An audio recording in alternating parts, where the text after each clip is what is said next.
There was a knife in my hand and a man in my doorway, and behind me, in the dark of the only home my children had ever known, my son was asking whether the tall stranger would be staying for supper. I had spent 2 years making certain this exact man could never stand where he was standing. I had moved us 4 times. I had buried a name.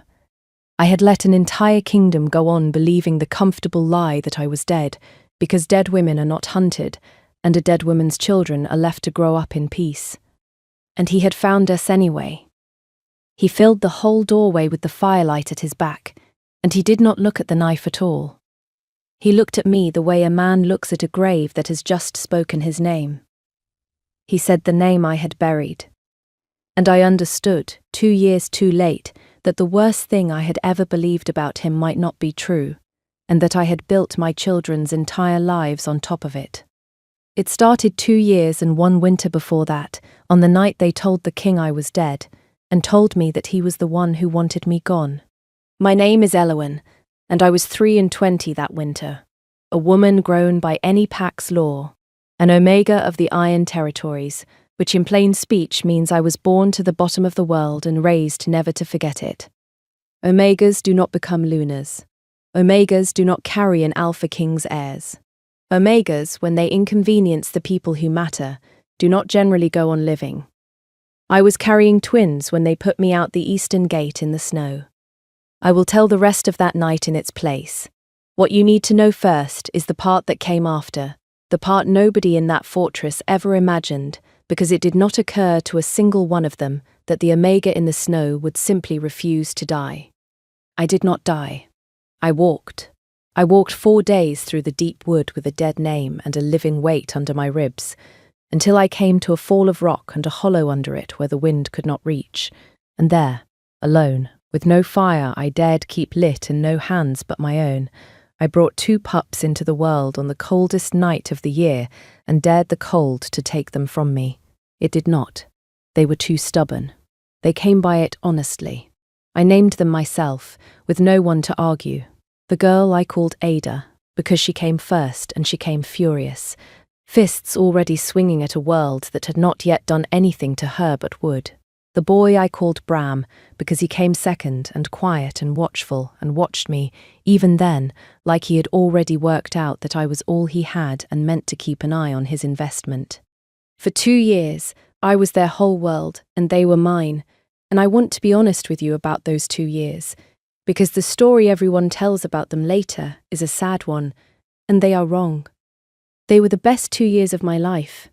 We lived in a cottage I half built and half stole back from the forest, a day past the last trapper's line, where no banner had ever flown and no taxman had ever walked.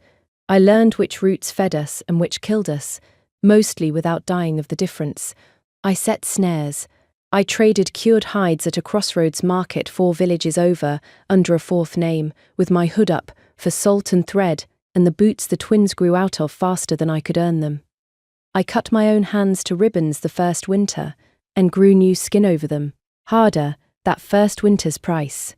And every night, in a cottage that smelled of wood smoke and the particular animal warmth of 2 sleeping children, I told them their father was a great king far away who would have loved them if the world had been kind. And I let them believe the kind version, because they were small, and the truth was mine to carry, not theirs. That was the one lie I told them. I have thought a great deal since about how it turned out to be the truest thing I said in 2 years, and I did not even know it. Here is what I believed, on every one of those nights.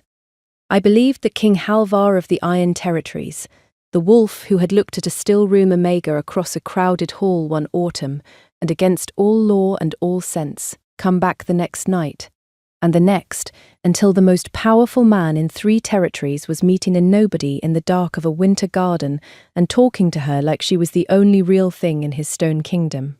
I believed that man had stood by while his court threw me in the snow. I believed it because his own cousin had told me so, with his seal in her hand, on the night they did it. He thanks you for your discretion, Lady Sigrid had said, holding the king's own signet up where I could see it gleam, while 2 of her men held the gate open on the dark. He cannot have an Omega's byblow muddying a royal bloodline. He is to wed within the year, properly this time. He asks that you go quietly and that you understand he will not look for you."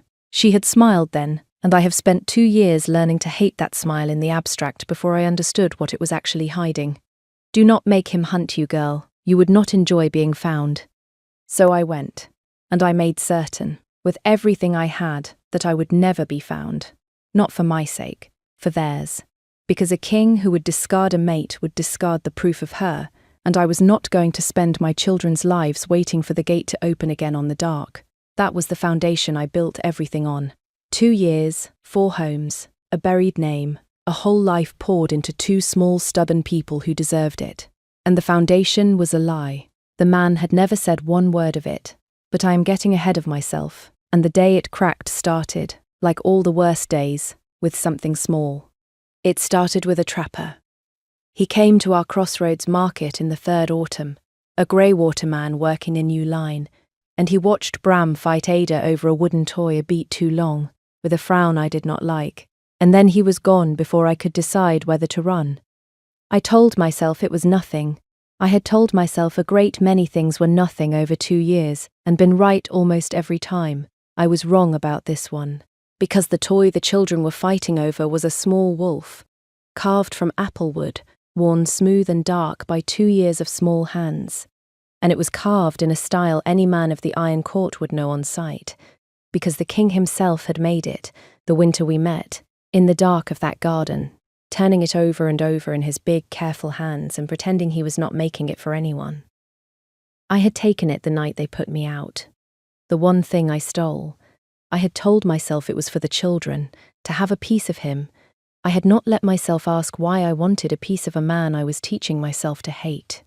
The trapper had seen a wolf-marked toy in the hands of 2 pups with the Iron King's own grey eyes, a day past the last line, and he was a poor man, and there was a price, and within the week the price had been paid, and the word had climbed all the way up the cold stone of the fortress to the high seat itself. I knew none of that yet. I knew only that 8 days later I came up the path from the snares at dusk and saw, through the trees, a column of the king's own warriors standing in my dooryard, and the king of the Iron Territories down on one knee in the mud in front of my open door, with my daughter's furious small fist gripped in one of his hands and my son's wooden wolf held in the other, looking at it like the world had ended and started over. I did not go to him. I want you to understand that I stood in the tree line, close enough to hear, with my heart trying to climb out of my throat, and I did not go to him. I watched the most feared wolf alive meet his children for the first time. I watched Ada, who had never feared anything, plant her feet in the mud and inform a king that this was her house and he had not been invited. I watched Bram go quiet and watchful at his knee, reach out one finger and touch the carved wolf in the giant stranger's hand, as if checking it was real. I watched King Halvar's whole iron face come apart, slowly, like ice going off a river in spring, and I watched him bow his head over my children's hands and stay there a long time, his shoulders moving, while 40 of his warriors looked anywhere but at their weeping king. He had found them happy, fed and safe, and laughing at him, and entirely unafraid because I had done that, alone, and there was not one mark on them that the world had ever been unkind. And I understood, watching him, that they were better off with him than running with me, that he could give them stone walls and an army and a name, and I could give them snares and a 4th alias and a mother always watching the tree line. I understood it the way you understand a wound, all at once, and then forever. So I did the hardest thing I have ever done, harder than the cold night under the rock. I left them there. I backed into the deep wood without a sound, the way 2 years had taught me, and I took nothing but the clothes I stood in, and I made sure, with false trails and a stolen boat and every trick of vanishing I had bought with 2 years of fear, that the king who had thrown me away would have his heirs, and would never, ever find the Omega who'd kept them. I gave him everything I had left to give. I gave him our children, and I asked for nothing, not even the truth, because I thought I already knew it. If you want to know how a woman walks away from her own children and what it took to do it, and whether she stayed walked away, because I will tell you now that I did not, and the reason why is the whole heart of this, then stay close with me through this next part, and do not lose the thread, because everything I thought I knew was about to be turned over in the space of a single conversation in the dark. It was Gunnar who found me. The king's second, his sworn shield, a grey-bearded mountain of a wolf I had known by sight in my old life, and he found me 11 days later at a river ford 2 territories gone, which should have been impossible, and the fact that it was not impossible should have told me something. He did not draw on me. He sat down on a rock across the ford, an old man easing old knees, and he said, "He has not slept since he found them. He sends the warriors out by day, and he walks the wood himself by night, on foot, like a tracker, calling a dead woman's name into the dark. The court thinks he has lost his mind." Gunnar looked at me across the water. "I think he lost it 2 years ago, and is only now getting it back. Will you let me tell you a thing, Omega, that you have had wrong since the night you left?" And he told me. There had been no order. There had never been an order. On the night Sigrid put me out the eastern gate with the king's stolen signet in her hand, King Halvar had been 3 days' ride north at a border parley, and he had come home to be told, by his grieving cousin, with tears in her eyes, that the Omega he had been seen with too often had taken fever in the night and died, and the child with her, and that she'd been buried already. Quick, the way you bury fever, before it spread. He had torn the fortress apart looking for a grave that did not exist. He had not eaten for a week. He had nearly gone to war with Greywater over a rumour that they'd had a hand in it, and his cousin Sigrid, who wanted the throne for her own son, and could not have it while the king's wolf was fixed on a healthy Omega, had stood at his shoulder through all of it and grieved with him, and steered him, and very nearly got him to wed her chosen bride, before the wood gave up its secret. 2 years. He had grieved me for 2 years. He had believed me dead. I had believed him a monster. And the same woman had told us both our lie, in the same week, with the same false grief, and walked away to wait for it to bear fruit. I sat down at that ford in the cold mud, and I felt something I had been carrying for 2 years go out of me all at once, and something far more dangerous come in to fill the space where it had been. For 2 years, I had been a woman in hiding. I had been careful, and quiet, and small, the way the bottom of the world teaches you to be. I had run, and called it protecting my children. I stopped running at that ford. I remember the exact moment my register changed, the moment caution turned over into something with teeth. I stood up out of the mud, and I heard my own voice come out flat and certain in a way the Omega in the smoke could never have managed, and I said, "Then she is still in that fortress, with my children, right now." "Yes," Gunnar said. "Then I have been running in the wrong direction for 11 days, I said. "Take me back. I am done being dead." We did not make it in time to do it quietly, which is its own kind of luck, because Sigrid was not a woman who waited. She had understood, the moment the twins came through the gate alive, that her 2-year lie was now 2 small witnesses growing up under the king's own roof, and that a mother who had hidden them so well was a mother who might walk back out of the wood at any hour with the truth in her mouth. So she moved. She moved the way she had moved before, quietly, in someone else's name. She put it about that the wood children were feral and uncanny, Omega-born, and possibly not the king's at all, a danger to the bloodline, and she arranged for them to be taken from the fortress, for their safety, to a holding of hers in the hills, from which I have no doubt at all, 2 small children would never have returned. I came through the eastern gate I had been thrown out of 2 years before, on my own feet this time, with the king's own second at my back, into a courtyard full of torchlight and shouting, on the exact evening her men were loading my children into a covered cart. What happened then happened fast, and I have had to build it since out of my own memory, and 100 others, because in the moment I saw only Ada. I saw my daughter, who had never feared anything, fighting a grown warrior with both furious fists, exactly as she had come into the world, and I crossed that courtyard without any plan in my head at all, except the oldest one there is, and I put myself between my children and the men with the king's cousin's coin in their pockets, and I said, into a courtyard gone suddenly silent, "Those are mine, put them down." The whole yard turned, and from the steps of the great hall, where he had come out at the noise, the king of the Iron Territory saw a dead woman standing in his torchlight with his children behind her, and for the second time in 2 years his iron face came apart. It was Sigrid who moved first. She was always going to be the one who moved first. She came down off the steps fast and smooth with a blade already out of her sleeve, because a lie 2 years deep does not surrender. It tries to close the only mouth that can speak it. And she came not for me, but for Ada, for the witness, the small one, the easy one. I did not think. I have never been more certain of anything in my life than I was of the next thing my body did. I stepped into it. I took my cousin by might's blade across my own arm, putting myself in front of my daughter, and I got both hands on Sigrid's wrist, and I held. And the old wound woke up. You should know that when an alpha's bond is severed, when an omega is cast out and the thread between them is cut by force, it does not heal clean. It leaves a cold place. For 2 years I had carried a frozen seam down the centre of me where King Halvar's bond had been torn out, and I had told myself it was grief and learned to live around it. But the king was 10 feet away now, and his wolf had scented me across the whole courtyard, and the severed bond felt in there and tried, all at once, to close. 2 years of severing reversing in a single instant, and the cold of it came up through me like a wave off a winter sea, driving the breath out of my lungs and the strength out of my legs while I held a murderer's wrist over my daughter's head. It would have been easy to let go. The cold wanted me to let go. The old severing wanted to stay severed. That is the nature of a wound. It fights to remain.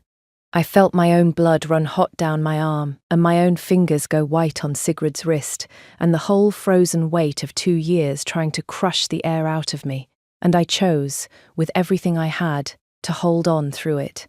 For Ada. For the thread that wanted to live. For the man across the yard I had spent 2 years hating by mistake. I held until Halvar reached us. He took Sigrid's arm out of my hands like a man plucking a reed. The blade went into the mud. And the cold broke. Not gently, but all at once, the severed seam in me finally finding the other end of itself, and the warmth flooding back so hard I nearly went down, and would have, except that the King of the Iron Territories had his arm around me by then, and was holding me up in front of his entire court without one particle of shame about it. "You're bleeding," he said. "Of all the things. 2 years, and the first thing he says to me is that I am bleeding." "You'd know," I said. "It's your cousin's knife." And then, because the cold was gone and the warmth was back and I had 2 years of being dead to make up for, and I have never in my life known when to stop, "You came back from the parley. You looked for a grave." His arm tightened. "There was no grave," he said hoarse. "I tore down half a wing looking for a grave that was never dug. She told me you were under the chapel stones. I sat by the wrong stones for a year." He looked down at me, and the locked iron thing his face had always been was simply gone, burned off, and underneath it was a man who had grieved the wrong thing for 2 years and had just been told he could stop. "I never threw you away, Eloan. I would have burned the kingdom to the waterline before I let anyone touch you. Someone made very sure I never got the chance." "I know," I said. "I worked that out at a river ford 11 days ago. It took me 2 years and your second in command, and a very long walk." Behind me, a small, furious voice that had been gathering itself said, "Is this him? Is this the king who would have loved us if the world was kind?" And I watched the most feared wolf alive turn to my daughter, who had her fists up still, and lower himself down into the mud in front of her a second time, blade and court and cousin forgotten, and say with enormous gravity, "I am sorry I am late. The world was not kind. Your mother was. Everything you have she gave you, alone, and I am going to spend the rest of my life trying to be worth standing next to her." And he held out, on his open palm, the worn applewood wolf, and Bram, quiet, watchful Bram, reached out and closed his small father's hand around it for him, the way I had closed his small fingers around 100 things, and that was the moment. The whole courtyard, rank by rank, went down on its knees. The last to kneel was Sigrid, and she only knelt because Gunnar's hand put her there. What became of her is pack law and not my story, except that she was stripped of her name and her son's claim, and put out the eastern gate she was so fond of, in the snow, with no signet and no men, to learn the country she had sent me to. I am told she did not walk as far as I did, I find I do not lie awake over it. The king claimed us in his own hall the next morning, all three of us, in front of the court that had buried me. The Omega he had grieved, and the heirs an Omega had raised alone in the wood, and handed back, asking for nothing. He set a crown aside that had been made for a different bride, and he did the unforgivable, lawless kingly thing of choosing the woman his wolf had chosen 3 years before in a winter garden, and he dared his court to say a word, and not one of them did, because there is no argument against a man kneeling. And he did a great deal of kneeling that year. I will not pretend the fallout was nothing. A king who sets aside a noble match for an Omega makes himself a question other packs ride a long way to ask, and we answered it, that first year, sometimes across a parley table and once across a battlefield, and the whisper that the Iron heirs were wood-born and Omega got followed my children further than I would have liked. Power that bends does not bend for free, but it bent, and every season fewer people remembered to whisper, because it is very hard to keep sneering at a lunar who can still set a snare and dress a wound, and who taught the crown prince to fish with his bare hands in the cold river, to the abject horror of his tutors. Here is the morning I would keep, if I could keep only one. A year on, in the warm of a spring I had not had to fear, I came in from the gardens to find the king of the Iron Territories sitting on the floor of our chambers, the floor, a man who had a throne, carving.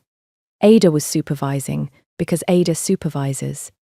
And in his big, careful hands was a second wooden wolf, half finished, a mate to the worn old one, so that there would be two, one for each twin, a pair.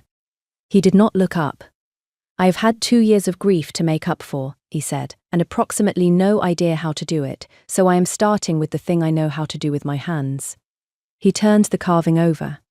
I made the first one for a woman I was not brave enough to claim. I am making this one for my children.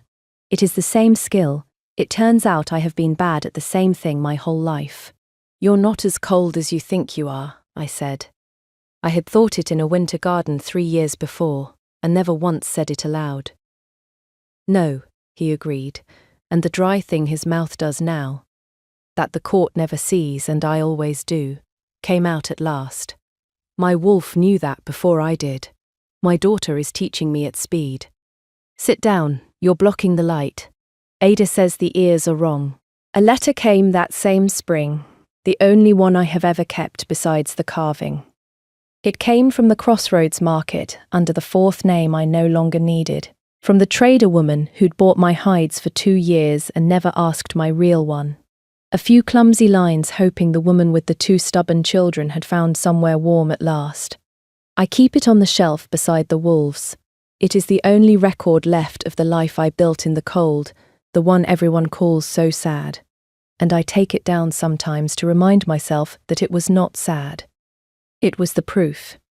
I raised 2 whole human beings out of nothing but stubbornness and applewood and love, alone, and when the world finally came looking, it found them laughing. I would do all of it again. I tell the children that, when they are old enough to ask why their mother flinches at an open gate in the snow, I tell them I would walk every cold mile twice. I do not tell them the other thing yet, that for 2 years I built their whole world on top of a lie a jealous woman told me at a gate, and that the only reason the lie did not cost us everything was that 2 small stubborn people refused to be anything but happy, and a buried name finally got tired of staying buried. So I'll leave you the question I still cannot answer, even now, even with him asleep across the room and a half-carved wolf on the floor between us.